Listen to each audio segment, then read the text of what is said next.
ইতিহাসের পাতায় অনেক বীরের নাম স্বর্ণাক্ষরে লেখা আছে, কিন্তু এমন একজন মানুষের গল্প আজ আমি আপনাদের শোনাব যা শুনলে আপনার গায়ের লোম খাড়া হয়ে যাবে, যার পায়ের আওয়াজ জান্নাতে শোনা গিয়েছিল, অথচ পৃথিবীতে তিনি ছিলেন একজন সাধারণ কৃতদাস। তিনি আর কেউ নন, ইসলামের প্রথম মুয়াজ্জিন হজরত বিলাল ইবনে রাবাহ রাদিয়াল্লাহু। আজ আমরা জানব তার সেই ইমানি লড়াইয়ের গল্প যা আজও কোটি মুমিনের হৃদয়ে প্রেরণা যোগায়। আরবের সেই তপ্ত মরুভূমিতে বিলাল রাদিয়াল্লাহ ছিলেন উমাইয়া বিন খালফের দাস। আরবের কুসংস্কার আর নিষ্ঠুরতার যুগে ইসলামের দাওয়াত যখন তার কানে পৌঁছল, তিনি এক মুহূর্ত দেরি করেননি। তিনি সত্যকে গ্রহণ করলেন।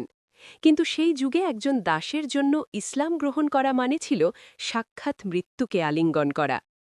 উমাইয়া যখন জানতে পারল বিলাল মুসলিম হয়েছে, তখন তার উপর শুরু হল পৈশাচিক নির্যাতন। দুপুরের প্রখর রোদে উত্তপ্ত বালুর ওপর তাকে শুইয়ে দেওয়া হতো। তার বিশাল বুকের ওপর রাখা হতো বিশাল ভারী পাথর, যাতে তিনি নিঃশ্বাস নিতে না পারেন। চাবুকের আঘাতে তার শরীর রক্তাক্ত করে দেওয়া হতো। উমাইয়া চিৎকার করে বলত, বিলাল, হয় মোহাম্মদকে অস্বীকার করো, না হয় এভাবেই মরো। কিন্তু বিলালের জবান থেকে তখন কষ্টের আওয়াজ বের হতো না, বরং মরুভূমির উত্তপ্ত বাতাসকে কাঁপিয়ে তিনি উচ্চারণ করতেন, আহাদ আহাদ, অর্থাৎ আল্লাহ এক, আল্লাহ এক।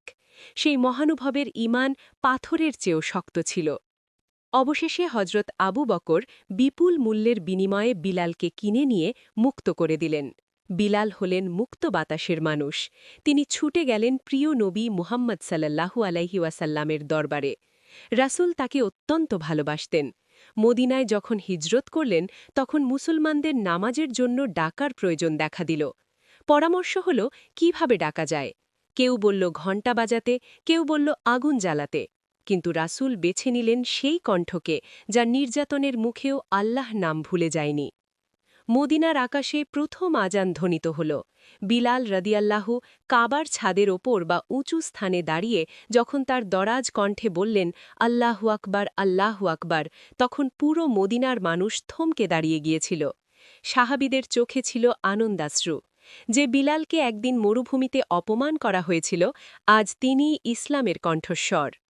রাসূলের ইন্তেকালের পর বিলাল রাদিয়াল্লাহু এতটাই ভেঙে পড়েছিলেন যে তিনি আর আজান দিতে পারছিলেন না।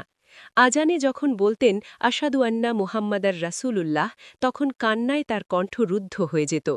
তিনি মদিনা ছেড়ে সিরিয়ায় চলে গিয়েছিলেন। অনেক বছর পর যখন তিনি আবার মদিনায় এসে আজান দিলেন, তখন পুরো মদিনার মানুষ মনে করেছিল রাসূল বুঝি আবার ফিরে এসেছেন। মানুষের কান্নায় মদিনার আকাশ বাতাস ভারী হয়ে গিয়েছিল। বিলাল রাদিয়াল্লাহর জীবন আমাদের শিখিয়ে দেয় যে গায়ের চামড়ার রং বা বংশ পরিচয় বড় নয়, বরং আল্লাহর কাছে বড় হল অন্তরের ঈমান। এই ছিল আমাদের প্রিয় সাহাবী বিলাল রাদিয়াল্লাহুর সংক্ষিপ্ত ইতিহাস।